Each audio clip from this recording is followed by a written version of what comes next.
Zdravíme všechny výkrováky. Vítáme vás u dalšího dílu našeho podcastu Učňovské lavice. No a co máme dneska za téma, holky? Máme už tady únor. Blíží se to. Tak. Je to skoro tady teď.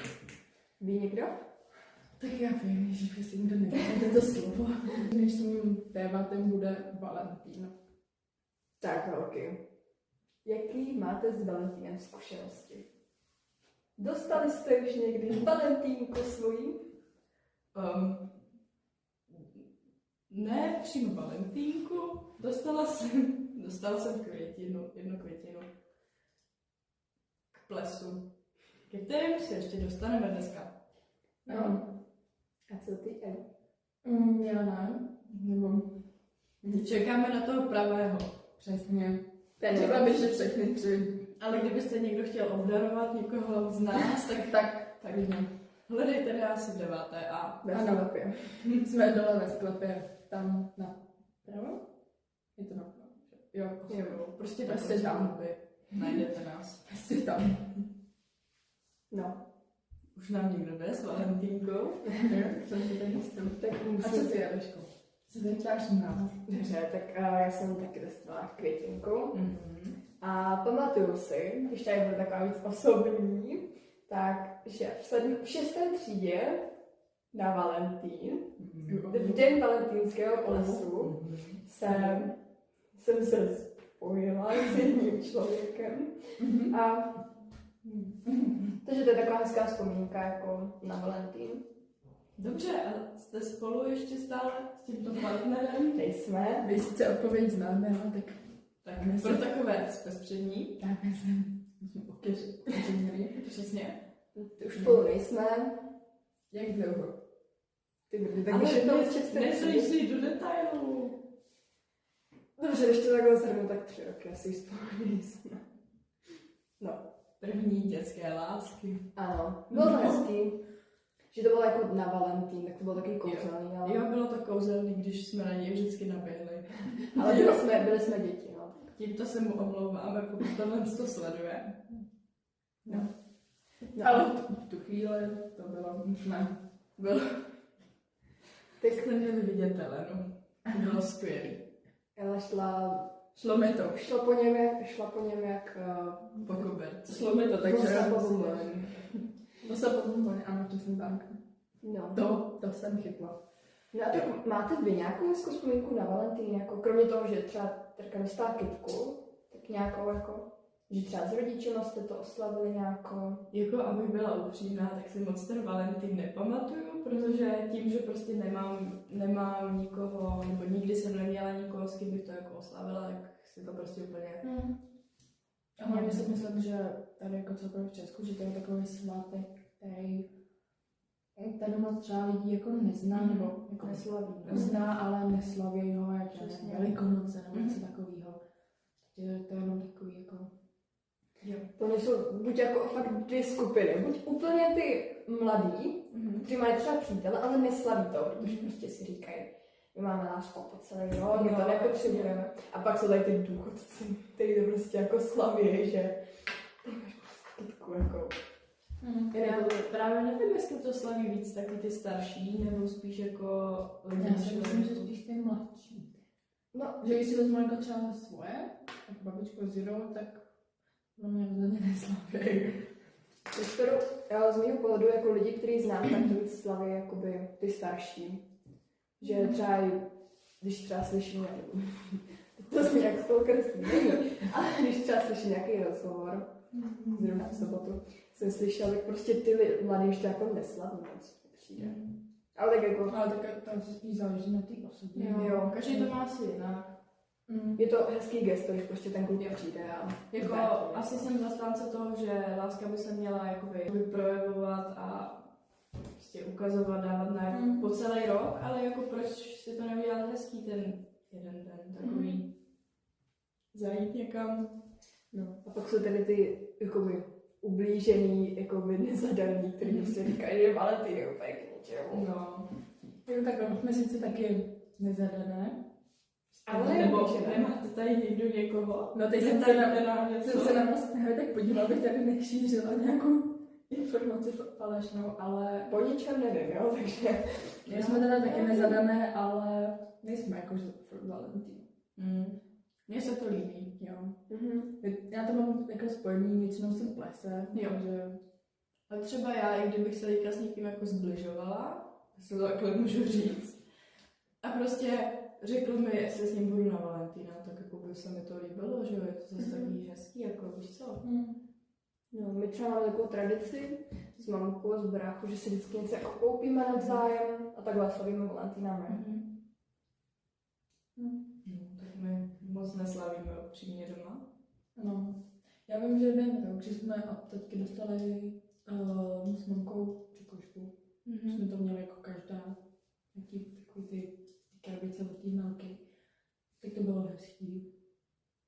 No to mně přijde hezký, když jakoby ten táta má jakoby tu manželku i tu dceru a dává jim prostě oběma ty věci, že projevuje jakoby tu lásku vlastně té dceři.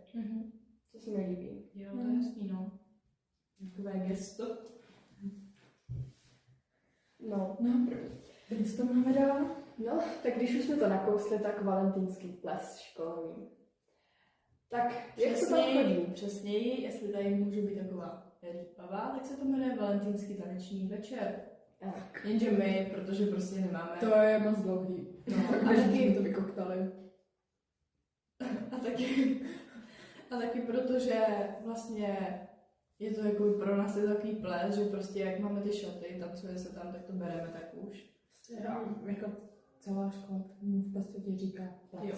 A myslím si, že převážně většina z nás tak na žádném plese jako nebyla jakoby mimo takhle. Tak je to takový hezký. Mně se prostě líbí, jak ten jeden večer se fakt všichni, nebo všichni většina, oblíkne do takových těch hezkých věcí, má šaty, košile kluci. A že pak třeba když je vidíš v té škole s teplákama v mikinách, tak je to takový hezký jako osvěžení toho. No, je to prostě takový zajímavý, hezký fotky. My jsme byli, co nebudeme vidět, takže v sobotu, tak jsme byli s Terkou pomáhat v Americe a měli tam takovou vymoženost, dá se to tak nazvat, měli tam zapříčku LED světýlka. Všichni víme, co to je. A tak jsme si říkali, že by vůbec nebylo špatně, kdyby jsme to taky měli na ples. Bylo to takový hezký to tam svítilo, takže takový, vám tady můžeme dát. Tady se s těma technikama dá hezky mluvit, dobře domluvit, takže kdybyste chtěli. Takže pokud se to bude dát nějak udělat, tak budou vysvětýlka. A další typ, který by se dal opetřit, ano, tak je volná zábava na konci plesu. O tom sníme už jako od 6. třídy. Jo. Podle mě od 6. úplně ne, že přece jsme byli. Ale já si myslím, že i v té 6. jsme tak jako tam šli a čekali, že to bude takový trošku jako... To možná jo, ale jako od té 7. podle mě určitě, že jsme jako... Jako je to hezká akce i tak, to jim jako neberu, ale kdyby tam byla taková ta chvilka prostě... Že si stačilo být tam půl hodiny. Jo, přesně, třeba od 9. Končí to půl 10, takže od té 9. Nebo po případě, kdyby se to posunulo do těch 10 prostě a bylo by to jako, že tam můžou být už jenom ti, jako prostě chtějí, no. Že prostě do půl 10 je takový ten, jakoby, ty páry, takhle. A prostě pak už je to volná zábava. Můžete odejít domů, když chcete, ale jo. No. Ale za mě je to prostě takový jako zbytečný, že když už si, nebo zbytečný. Někteří to prostě neovlivní, jo? Když prostě rodiče ti řeknou, hele, musíš být doma v tolik a tolik. Tak... Já jsem to taky tak měla. Jo, já šestý ne. Já jo, vím, že jsem tam odcházela, že tam byly takový ty vláčky. Jo. Takže na to už jsem tam nebyla, že tak jsem dojíždějící, takže nějaký čas, než dojdeme domů. No jasně, no. A mám 6. třída. Jo. No, ale tak jak to teda chodí?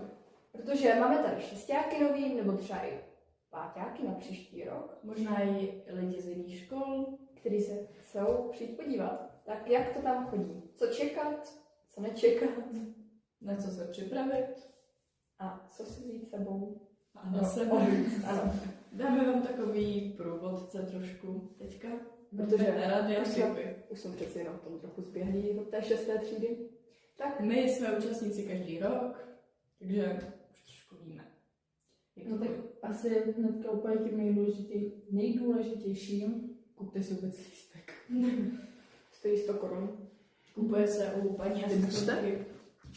Tak tohle to vypadá. A tak to vypadalo loni. To už je od tak Jo, menší změny vidíme v logu školy. Blízký záběr. Další, co je asi taková věc, když už budete mít ten lístek, Tak koupit si šaty. Nebo teda košile. nemáte, můžete si ji půjčit. Prostě je důležitý tam mít nějaký společenský oblečení. jo, nějaký dress code. No. No No, já- minulý rok pamatujete? Přišel Nebudeme říkat jméno, ale prostě přišla tam osoba z jiné školy, nevím z jaké školy, nebudu tady jmenovat vůbec. Nebyla tam, ta osoba nebyla. Nebyl to náš člen zkrátka. A přišel prostě v teplákách a v tričku. Jo, takže. Takže to bylo úplně takový... Trošku tam vyčníval. A bylo to takový, že ještě zvlášť, když prostě jsi host úplně jiné školy, tak je to takový strašně nereprezentativní. Jo. Takový... Slušný. No, ještě něco jsem chtěla říct. Není to prostě vhodný, je to takový... Nehodí se to. Ještě když jste jako hosti, že Přesně. jdete na tu školu, tak bych aspoň byla taková, že se aspoň líp oblíknu A už jenom jako kvůli sobě, prostě, že Jo, chceš jo. se líbit. Tak když to Chceš, aby za tebou ty holky letěly. No, Tímhle jsem odhalila vlastně pohlaví. Já v sobě. no tak. No to asi nevadí. Že přijdete tam, kolik to začíná v 6? Já právě vůbec nevím, Počkej, v 6 nebo v 7. Já myslím, že v 6. 6. Je to tady napsané. Veškeré informace máte na lístku. A nebo na plakátku na stránkách školy. I po škole vysí. Přijdete tam. vlastní. Pardon. Přijdete tam před 6 hodinou, odložíte si kabát v šatně. Jo. A jdete do sálu. Se po těch schodech dolů, No hlavní, kongresový sál se to jmenuje. asi kongresový. Prostě Prostě je je to to ten ten největší sál, který tam je. Kde je Spoluje. loučení se školou, nebo Jo. loučení s davákem. Je tam spousta akcí. Já si myslím, že dojde kam. Že asi na Asi záchodech. nebudou stát někde. Asi na záchodech takže nebudu. A navíc tam budou asi lidi, takže poznáte kam jít. Takže vyjdete tam, sednete si buď ke své. Počkej, ale ještě předtím stojí paní asistentka. A Ano. hlídá to. Lísteček, dám vám razítko. Nebo takhle to aspoň bylo. Třeba letos vymyslí něco jiného. Takže ty tam hlídá pečlivě. No. Samozřejmě musím zmínit, že paní Kiri má vždycky krásné šaty. Všichni tam mají krásné šaty. Jsou hezký oblečení, no. Ale že to je taky uvítání. Pardon. Že to je taky uvítání, jako prostě, že jdeš a tam prostě vidíš, a má ty hezké šaty, tak je to takové. Ne. Já jsem řekla na výjimky, já myslím na výjimku jenom jednu. Tu, kterou jsme tady zmiňovali. Víte, aby to nevypadalo, že mi někdo vadí, že se někdo oblíkl nějak a vadilo mi to. Ne, všem vám to sluší. I bude slušet. Věřím tomu. My samozřejmě se těšíme na výšky stránky. Těšíme se na všechny. Na nový Wow. systém, i to právě, když jsem přišli někteří. No tak jde přes paní asistentku Giry a jsme v tom velkém sále, kde už u pódia čekají ten taneční pár, který to jako uvádí. Jak se jmenují? Mistři. Takže, jak mi tady Ela opravila, taneční mistři ve své práci. Oboru. Vedle nich na levé straně jsou stoly s učitelama, který vždycky vyhlíží. Tam tančit nechcete. Je to tak. A Je to sice těletý, ale nechcete. všude okolo po stranách jsou stoly, kde už bude vás čekat vaše skupinka, nebo si tam ten stůl můžete zabrat rovnou vy.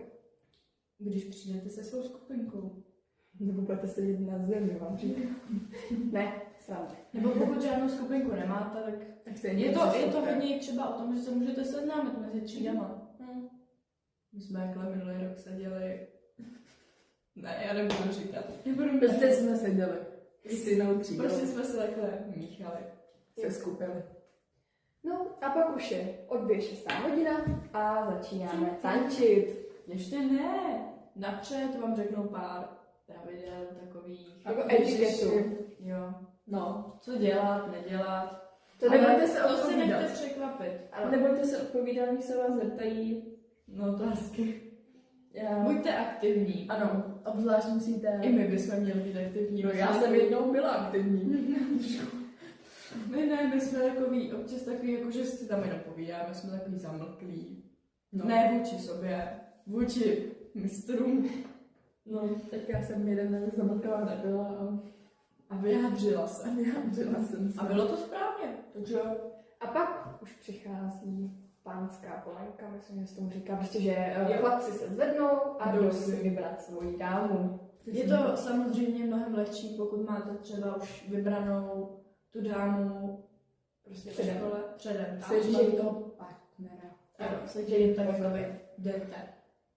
Tak už máte takový jako jistější, ale nebojte se, když třeba s někým najdete. Teď je to asi spíš k holkám, že prostě si musíte někoho najdou. Nebojte se, že za váma nikdo nepřijde. Vždycky někdo přijde. A když někdo nepřijde, tak prostě vemte kámošku nebo někoho jiného a ještě tady. Učitele. Přes té třídě jsem tady tančila s Eliškou. Ale rozhodně neodmítejte. Je to neslušný za prvý Ale a vám to tam i zmíní, že? Jo. Je to takové neslušné. Je to... Nehodí se to. Já jsem říct něco úplně chytrýho. Bohužel, dneska mi to nějak nemyslí na chytrá slova. no, takže tančíte, ukážu vám to asi 3 tance základní. Jo. Vždycky vám ukážu ten tanec, A vy to po krocích, vy to Tak vy jdete opakujete, do skupinek, že holky kluci jdou naproti sobě.